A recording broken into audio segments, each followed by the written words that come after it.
Share बाजार की आज की हॉट न्यूज, जिसे जानना हर निवेशक के लिए है जरूरी। कोचीन शिपयार्ड।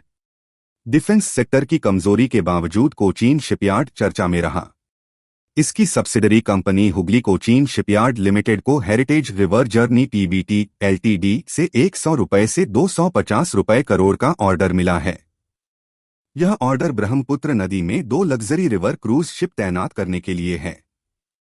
अडानी ग्रुप समूह ने अगले 5 वर्षों में 15-20 अरब कैपेक्स, 2030 तक 100 GW पावर कैपेसिटी और $100 अरब की क्लीन एनर्जी में निवेश की योजना बनाई है।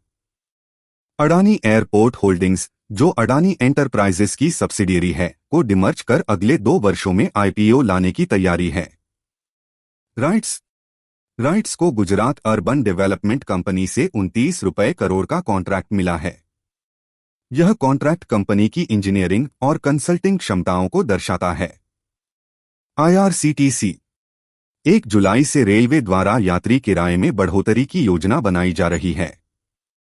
इससे IRCTC के मार्जिन बढ़ सकते हैं, जो कंपनी के लिए सकारात्मक संकेत है। अगर IRCTC का शेयर ₹800 के स्तर को पार करता है तो ब्रेकआउट देखने को मिल सकता है।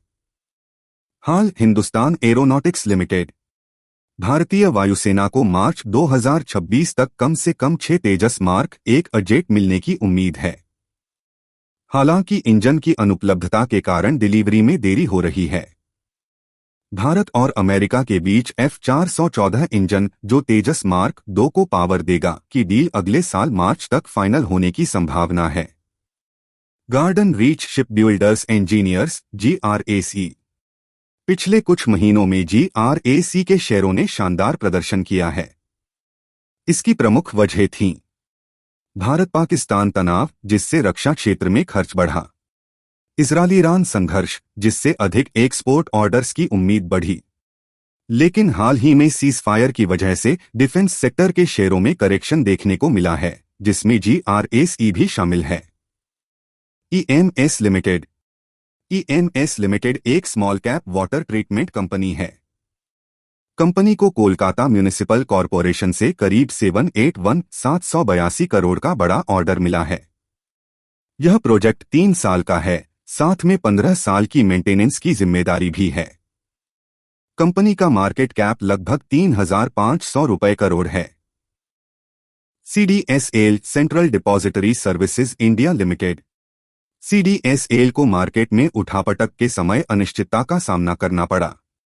अब ग्लोबल टेंशन्स में कमी के चलते बाजार में रिकवरी की उम्मीद है। इस रिकवरी से ब्रोकर, डिपॉजिटरी और एक्सचेंज जैसी कैपिटल मार्केट से जुड़ी कंपनियों को फायदा हो सकता है। दीपक नाइट्राइट।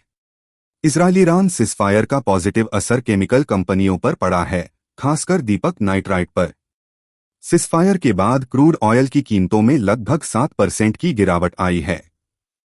इससे इन कंपनियों के लिए इन्वेंट्री लॉस का खतरा कम हुआ और कच्चे माल की लागत घटने से मार्जिन में सुधार हो सकता है। BLSE services. कंपनी ने SBI और HDFC बैंक के कस्टमर सर्विस पॉइंट्स CSPs का अधिग्रहण कर लिया है। इससे कंपनी की ग्रामीण और सेमी अर्बन क्षेत्रों में डिजिटल और बैंकिंग सेवाओं तक पहुंच और मजबूत होगी। केन्स टेक्नोलॉजी। कंपनी ने क्वालिफाइड इंस्टीट्यूशनल प्लेसमेंट QIP के जरिए पूंजी जुटाने में सफलता पाई है। यह फंड कंपनी के ग्रोथ और प्रोजेक्ट्स में निवेश के लिए उपयोग किया जाएगा। ऑरोबिंदो फार्मा। इसकी सब्सिडियरी क्यूरेटेक को UK में एक नई दवा के लिए रेगुलेटरी अप्रूवल मिल गया है। यह कंपनी के अंतर्राष्ट्रीय विस्तार के लिए अहम उपलब्धि मानी जा रही है। PTC industries. PTC इंडस्ट्रीज ने सफरान एयरक्राफ्ट इंजन्स के साथ एक समझौता ज्ञापन MOU पर हस्ताक्षर किए हैं। यह समझौता एरोस्पेस सेक्टर में कंपनी की उपस्थिति को और मजबूत कर सकता है। स्टारबक्स। भारत में स्टारबक्स की टाटा कंज्यूमर प्रोडक्ट्स के साथ साझेदारी है, जिसे महत्वपूर्ण बताया गया है। KPIT technologies. गिरावट का कारण ग्लोबल अनिश्चितताएं, जैसे जियोपॉलिटिकल टेंशन और टैरिफ संबंधी चिंताएं हैं, जो मीटिंग में चर्चा का विषय बनी। हालांकि कंपनी अपने बिजनेस को विस्तार देने की भी बात कर रही है। वोडाफोन आइडिया शेयर में जबरदस्त उछाल आया है क्योंकि खबरें हैं कि सरकार 84,000 रुपए करोड़ का अगर बकाया माफ कर सकती है।